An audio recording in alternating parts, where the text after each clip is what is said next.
दोस्तों आज हम पढ़ेंगे हिंदी आईएससी का चैप्टर क्या निराश हुआ जाए, जिसे लिखा है हाजरी प्रसाद द्विवेदी जी ने। तो चलिए शुरू करते हैं।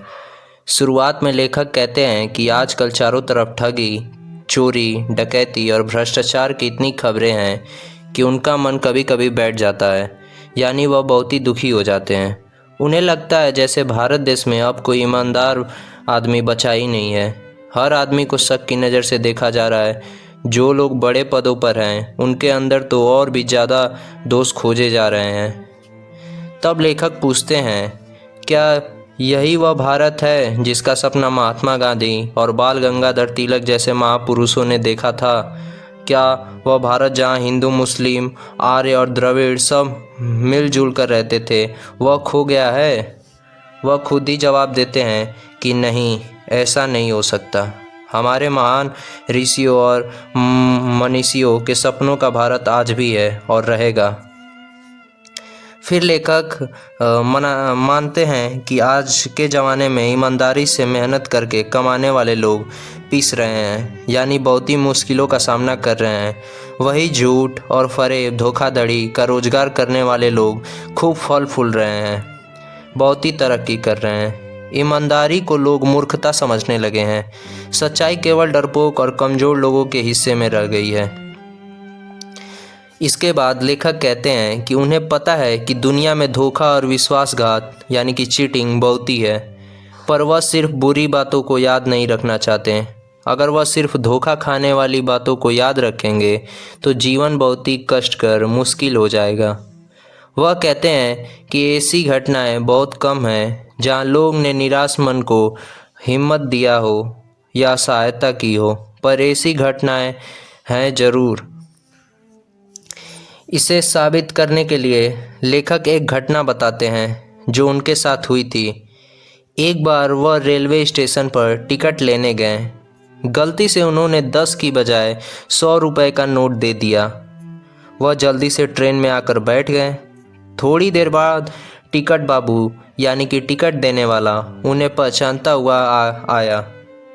उसने लेखक को ढूंढ लिया और बहुत विनम्रता से यानी कि नरमी से उनके हाथ में 90 रुपये रख दिए और बोला, यह बहुत ही बड़ी गलती हो गई हमसे। आपने भी नहीं देखा, मैंने भी नहीं देखा। लेखक कहते हैं कि उस आदमी के चेहरे पर एक अजीब सा संतोष, सेटिस्फैक्शन था। इस घटना को देखकर लेखक सोचते हैं कि क्या दुनिया में सच्चाई और ईमानदारी सचमुच खत्म हो गई है? वह कहते हैं कि यह एक छोटी सी घटना धोखा और विश्वासघात की कई बड़ी घटनाओं से ज़्यादा शक्तिशाली है। इसके बाद फिर लेखक एक और अनुभव बताते हैं। एक बार वह बस में यात्रा कर रहे थे। उनके साथ उनकी पत्नी और 3 बच्चे थे। बस खराब हो गई और एक सुनसान जगह पर रात के 10 बजे रुक गई। बस के यात्री घबरा गए। कंडक्टर ऊपर गया और एक साइकिल लेकर चला गया। लोगों को लगा कि उन्हें धोखा दिया जा रहा है और कंडक्टर डाकुओं को बुलाने गया है। 2 दिन पहले भी इसी तरह एक बस को लूटा गया था। बच्चे पानी पानी चिल्ला रहे थे। लोगों ने ड्राइवर को मारने पीटने का हिसाब किताब शुरू कर दिया। ड्राइवर बहुत डरा हुआ था। लेखक ने जैसे तैसे यात्रियों को समझाया कि ड्राइवर को मारना ठीक नहीं है, पर वे लेखक की बात सुनने को तैयार नहीं थे। वे कहने लगे कि कंडक्टर पहले ही डाकुओं के यहाँ चला गया है।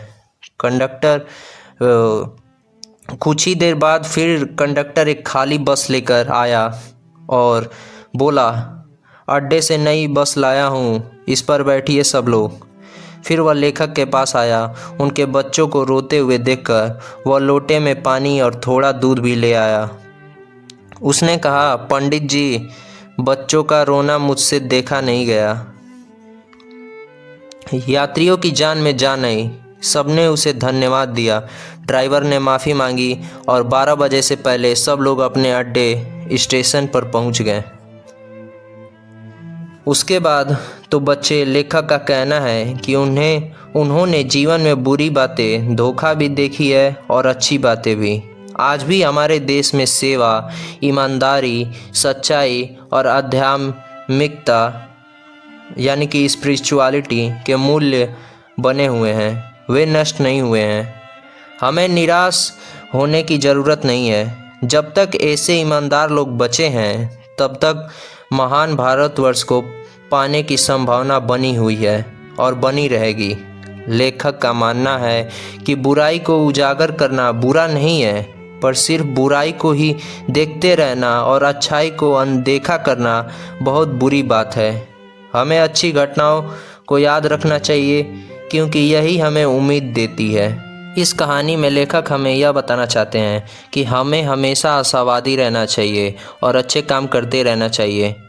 आपको इन दोनों घटनाओं में से कौन सी घटना सबसे ज़्यादा अच्छी लगी और क्यों, ज़रूर बताएं। और इसी के साथ यह कहानी समाप्त हो जाती है। धन्यवाद।